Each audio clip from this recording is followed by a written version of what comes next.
All right, let me take a break and look at that from a distance. So why won't, this is just so beautiful, why won't it compete with your face? It shouldn't. I know it won't.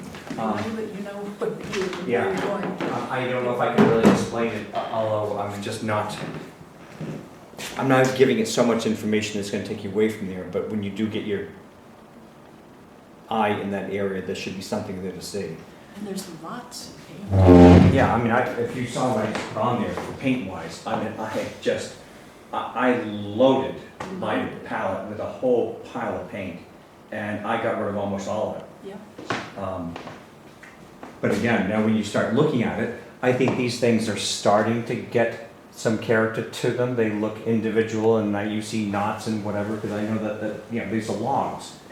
And so I put a few knots in there and changed my color scheme a little bit, trying to get the seaweed to go into the water a little bit, putting a few dots of light, because that's what happens when the water meets the ground. You can see, you know, spots of light in there, so I'll try to put that in. But the other thing I'm doing too is now most of my brush strokes were predominantly horizontal in the water, and they're predominantly tonight more vertical. And of course I do have to put some horizontal ones in there, but for the most part I'm trying to break them up a little bit because they were too broad, they were too big.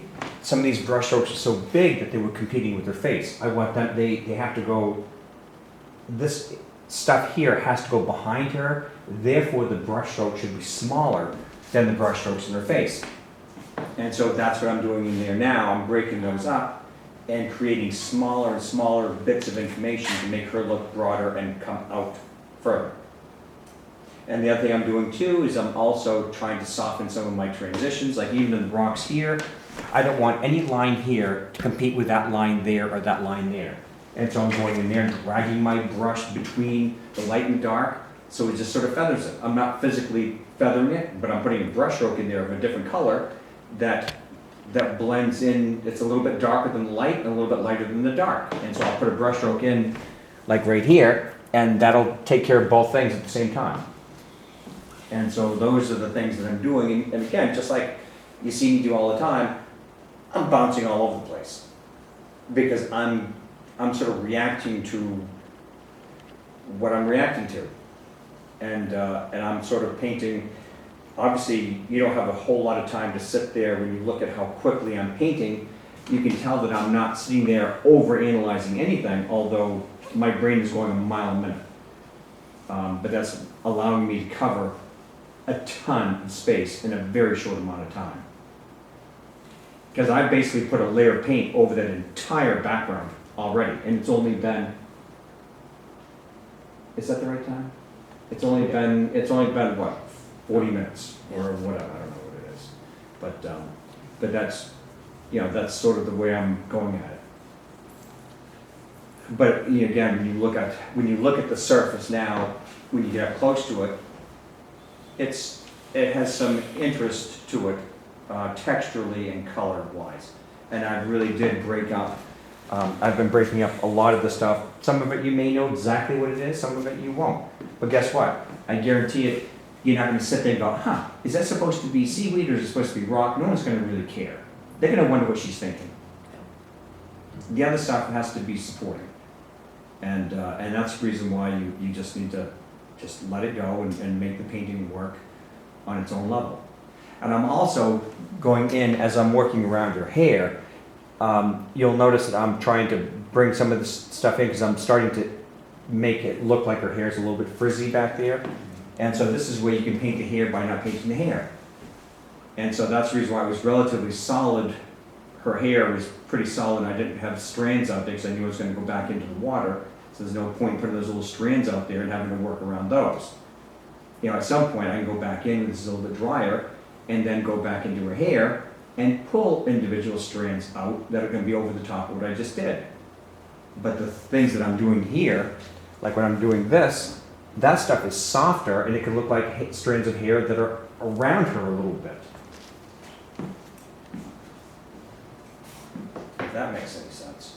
So that's where, like when I show people how to paint a tree against the sky, sometimes you paint the sky, sometimes you paint the tree, then you paint the tree around the sky and the sky around the tree, and back and forth. if you just paint the sky and then the tree over the top of it, it's never gonna quite look right, because everything's gonna be too sharp in there. And so you sort of have to do both, and that's what I'm doing with her, is sometimes I'm painting the hair, sometimes I'm painting the spaces around her hair.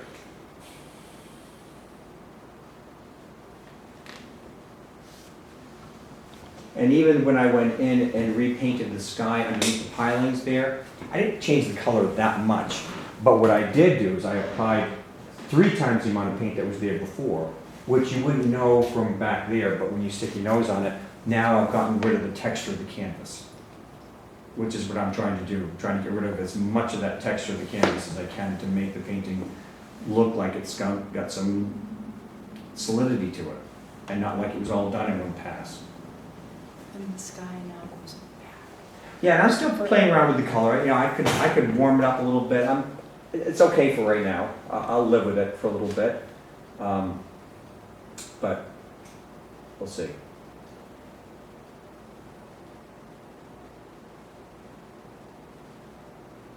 All right.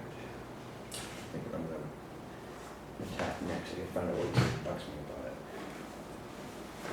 Am I the only person that would find it useful in these videos if every once in a while Brandon got a picture of what you just mixed up?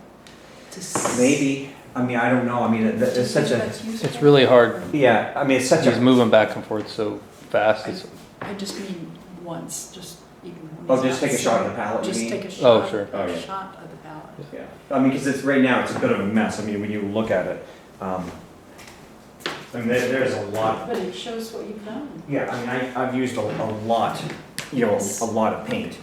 Look at And all those big blobs of white are gone pretty much. All of this stuff here was the old stuff, which I purposely saved because I wanted it to be crusty and whatever, and it worked out really good. But I've gone through almost all of these colors and just thrown a ton of paint at it, which I think it, you know, it really needs. Just think, yeah. that. See, you tend to not. Brandon, what did you work on? Have you been working on your painting of